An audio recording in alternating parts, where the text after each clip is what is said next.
This week on ABC4, we're focusing on fentanyl awareness. On Monday, we learned what it is and some of the harm that can come from it. Yesterday, we showed you the law enforcement side of things, how police deal with the drug. Tonight, we want to bring you a success story, someone who's battled the addiction themselves and come out the other side. We're hearing about that experience from rock bottom, they say, to now a place of hope.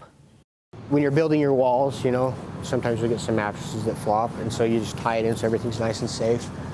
And you got your mattress carrier up there. It's a long list of things to remember at the work site. That's where our shrink's at, because we make sure that we shrink and pad everything, all the furniture that we are moving, so it doesn't get damaged or scratched. But for the past 6 months or so, 33-year-old Josh Larson has come to figure it out. It's a constant learning process, honestly. And he's learned a lot, not just on the job, but in life. I've been a drug addict for going on 20 years now. Less than a year ago, Josh was addicted to fentanyl. It took away all the feeling. Like you're pretty much a zombie, you know, you don't really have too much up here going on. For me, it was just kind of that escape that I never thought I was going to get out of. That is until Josh got arrested January of this year.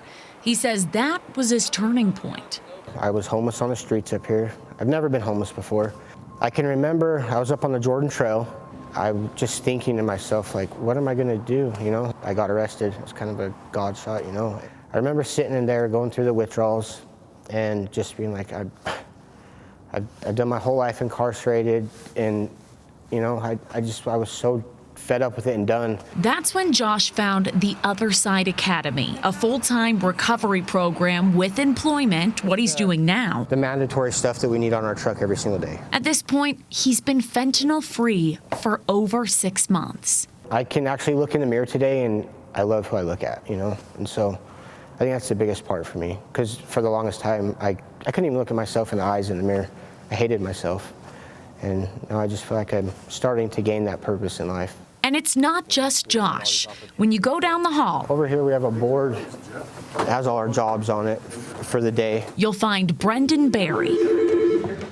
Hello, this is Brendan with the Other Side Moving and Storage. He's enrolled at the academy and works as a clerk. The crew is on their way. Brendan battled his own fentanyl addiction. At his peak, he would use the drug every few hours. It's just a sick, twisted cycle that you get stuck in. Now, Brendan's been clean for 20 months. I don't even get cravings anymore.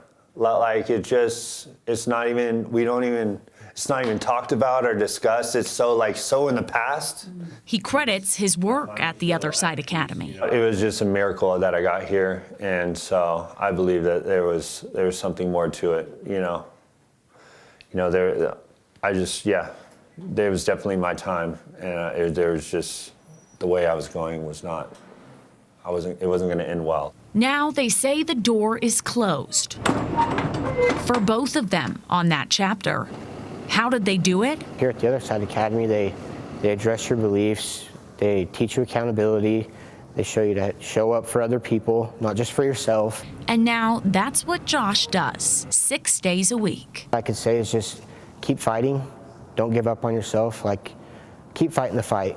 And for family and loved ones of those struggling. Don't give up on them, but at the same time, learn how to set some firm boundaries with them and stick to them. Don't sway with it. And Josh says now, while on the job and in life, he continues to have drive. I keep doing what I'm doing because I'm happy right now, so it can only get better from here.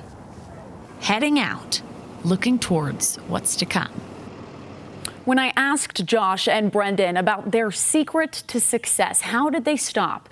They say it didn't come down to one main thing, but rather a handful, including willingness, holding yourself and others accountable, and self-confidence, too.